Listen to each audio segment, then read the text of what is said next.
আলহামদুলিল্লাহ বগুড়ার আজকে স্বৈরাচার পতনের প্রথম দিন 6ই আগস্ট বগুড়ার প্রাণকেন্দ্র সাতমাথাতে ছাত্রদের দখলে। এই যে দেখেন এখনো অবস্থা বিরাজমান। ছাত্ররা দেশের পরিস্থিতি স্বাভাবিক করার জন্য তারা এখনো ময়দানে কাজ করছে। আলহামদুলিল্লাহ তারা সুন্দরভাবে পরিবেশকে শান্ত রাখার জন্য এই যে চারিদিকে লক্ষ্য করলে বুঝতে পারবেন যে আসলে আমাদের ছাত্র ভাইরা কত সুন্দর করে পরিবেশকে শান্ত করার জন্য চেষ্টা করতেছে।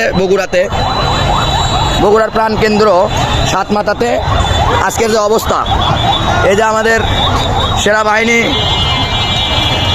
সেনাবাহিনী চলে আসে, আর এখানে এই যে অন্যান্য অঙ্গ সংগঠনের যারা আছে তাদের মিছিল নিয়ে আসতেছে।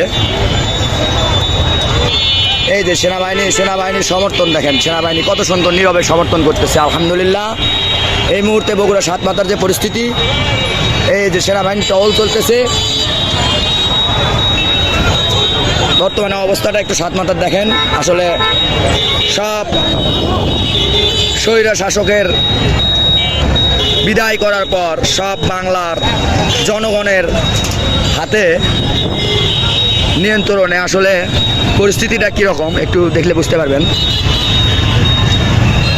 ছাত্র সমাজের বিশৃঙ্খলা যদি পরিস্থিতি থাকতো তাহলে এখন তারা করতো। আসলে তারা সেগুলো না করে দেশকে শান্ত সুষ্ঠুভাবে, এখানে ট্রাফিক মুক্ত, প্রশাসন মুক্ত। এই সাতমাথাতে প্রশাসনের জায়গা হয় না, আর সেই সাতমাথাতে এখন দেখেন কোনো প্রশাসন নাই, ছাত্ররা সব কিছু নিয়ন্ত্রণ করতেছে।